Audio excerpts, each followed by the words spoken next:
Notification ఇచ్చింది December 2022, December 2022. పరీక్షలు నిర్వహించింది ఆగస్ట్ 2, 2023. అంటే కేసీఆర్ గవర్నమెంట్ ఉన్నప్పుడు ఇవన్నీ పూర్తయినాయి. రిజల్ట్ ఎప్పుడు వచ్చింది కాకపోతే డిసెంబర్ 23, 2023.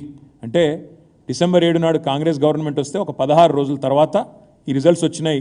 ఈరోజు అవి నేను ఇచ్చినా అని చెప్పి రేవంత్ రెడ్డి గారు బుకాయించే ప్రయత్నం చేస్తున్నారు. అదే మాదిరిగా ఎస్ఐ ఏఎస్ఐ పోస్టులు 587 పోస్టులు ఏప్రిల్ 2022లో నోటిఫికేషన్ వస్తే ఏప్రిల్ 2023లో పరీక్ష పూర్తవుతే ఫలితాలు ఆగస్ట్ 7, 2023 వచ్చినాయి. కొన్ని న్యాయపరమైన చిక్కుల వల్ల వాటికి మేము నియామక పత్రాలు అందజేయలేకపోయినాం. ఇవాళ 587 కూడా నేను ఇచ్చినా అని చెప్పి రేవంత్ రెడ్డి గారు మొత్తం ఏదైతే 30,000 ఉద్యోగాలు ఇచ్చినా అని చెప్తుండో దాని యొక్క పూర్తి వివరాలు ఇది నేను మీకు అందజేస్తాను. 32,517. ఈ లెక్క ఎందుకు చెప్తా ఉన్నా మీకంటే కేసీఆర్ గవర్నమెంట్ ఉన్నప్పుడు 1,60,083 ఉద్యోగాల భర్తీ పూర్తి చేసినాం, పత్రాలు ఇచ్చినాం. వాళ్ళందరూ ఇప్పుడు జీతాలు కూడా తీసుకుంటా ఉన్నారు. వాటితో పాటు ఈ 32,517 ఉద్యోగాలు కూడా కేసీఆర్ ప్రభుత్వంలో ఇచ్చినాయి. అంటే మొత్తం కలిపితే 1,92,600 పైచిలకు ఉద్యోగాలు కేసీఆర్ ప్రభుత్వంలోనే భర్తీ పూర్తయినాయి. ఇది కాకుండా ఇంకా ఇంపార్టెంట్ పాయింట్, ఇది ఇంకొక మాట. మీకు ఏమైనా అనుమానం ఉంటే ఏ డిపార్ట్మెంటు ఏందని మొత్తం వివరాలు ఉన్నాయి. ఏ డిపార్ట్మెంట్లో ఎంత పూర్తయింది, టీఎస్పీఎస్సీ ద్వారా ఎంత, టీఎస్ ఎల్పిఆర్బి ద్వారా ఎంత, అదేవిధంగా రెసిడెన్షియల్ ఎడ్యుకేషన్ ఇన్స్టిట్యూషన్ల ద్వారా ఎంత, మెడికల్ రిక్రూట్మెంట్ బోర్డు ద్వారా ఎంత, డిఎస్సి ద్వారా ఎంత, మొత్తం అన్ని వివరాలున్నాయి. నేను సోషల్ మీడియాలో కూడా పెడతాను, మీకు కూడా కాపీస్ ఇస్తాను, దయచేసి చూసుకోవాలని చెప్పి కూడా నేను విజ్ఞప్తి చేస్తా ఉన్నాను. ఇది మాత్రమే కాకుండా ఇక్కడ ఇంపార్టెంట్ పాయింట్ ఏంటంటే 1,60,000 పైచిల్కు ఉద్యోగాలేమో ఆనాడు మేము భర్తీ చేసి కాగితాలు ఇచ్చినాం.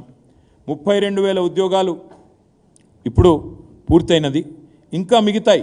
ఇప్పుడు రేవంత్ రెడ్డి చేయాల్సిన పని ఏంటంటే మేము ఇచ్చిన పరిపాలనా అనుమతులు 2,32,000 ఉద్యోగాలకి, అది కూడా కేసీఆర్ గవర్నమెంట్ ఇచ్చిన పరిపాలనా అనుమతులే. కాబట్టి ఇవి కూడా పూర్తి చేసినా కూడా ఇవి డెఫినెట్గా మరి తెలంగాణ నిరుద్యోగులు గుర్తించాల్సింది. ఇది అన్నీ కూడా కేసీఆర్ గవర్నమెంట్ చేసింది. ఇది ఎందుకు చెప్తా ఉన్నా ఇదంతా అంటే కాంగ్రెస్ ప్రభుత్వం 2004 నుంచి 14 వరకు మొత్తం చేసింది సంవత్సరానికి 1000 ఉద్యోగాల నియామకాలు. కానీ అదే కేసీఆర్ గవర్నమెంటు ఇవాళ 1,60,000 చేసింది అనుకుందామంటే కూడా సంవత్సరానికి 9.5 ఏళ్లలో సంవత్సరానికి దాదాపు 16,000 ఉద్యోగాలు ఇచ్చినట్టు లెక్క.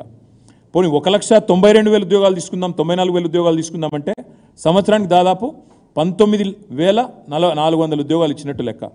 1000 ఉద్యోగాలు ఎక్కడ, సంవత్సరానికి 16,000 లేదా 19,000 ఉద్యోగాలు ఎక్కడ? అంటే ఎంత స్పీడ్గా 95% రిజర్వేషన్ తేవడమే కాకుండా జోనల్ సిస్టంలో స్థానికులకి అదేవిధంగా ఇంత పెద్ద ఎత్తున రిక్రూట్మెంట్ జరిగింది. కానీ దురదృష్టం ఏంటంటే ఈ విషయాలు మేము తెలంగాణ యువతకి, ముఖ్యంగా తెలంగాణలోని పిల్లలకు సక్సెస్ఫుల్గా చెప్పుకోలేకపోయినాం. జరిగింది ఉద్యోగ నియామకాలు కాంగ్రెస్ గవర్నమెంట్తో పోలిస్తే 16 రెట్లు ఎక్కువ, 19 రెట్లు ఎక్కువ అనే మాటను సమర్థవంతంగా మేము చెప్పుకోలేకపోయినాం. వీటితో పాటు ఇవేమో గతంలో ఇచ్చిన టోటల్ ఉద్యోగాలు, అదే మాదిరిగా ఇప్పుడు రేవంత్ రెడ్డి చెప్పిన ఉద్యోగాలకు సంబంధించింది. ప్రైవేట్ రంగం ఉద్యోగాలు కూడా తెలంగాణ యువతకే పెద్ద ఎత్తున తీసుకొచ్చింది కేసీఆర్ గారి ప్రభుత్వం. మొత్తం 9.5 ఏళ్లలో కొత్త రాష్ట్రం అయినప్పటికీ కొత్త రాష్ట్రం విషయంలో కొన్ని సందిగ్ధాలు, అనుమానాలు ఉన్నప్పటికీ, పెట్టుబడులు తరలిపోతాయని వాదనలు ఉన్నప్పటికీ కేసీఆర్ గారు ప్రభుత్వం చేసిన అతి గొప్ప పని ఏంటంటే ప్రైవేట్ రంగంలో టీఎస్ ఐపాస్ అనే వ్యవస్థ ద్వారా మేము మొత్తం 24,000 పరిశ్రమలకు అనుమతులు ఇచ్చాం.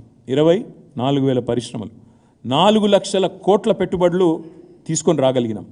24,000 పరిశ్రమలకు అనుమతులు ఇచ్చి 4 లక్షల కోట్ల పెట్టుబడులు తీసుకొచ్చి 24 లక్షల ఉద్యోగాలు ప్రత్యక్షంగా ఉపాధికి అవకాశాలు సృష్టించగలిగాము.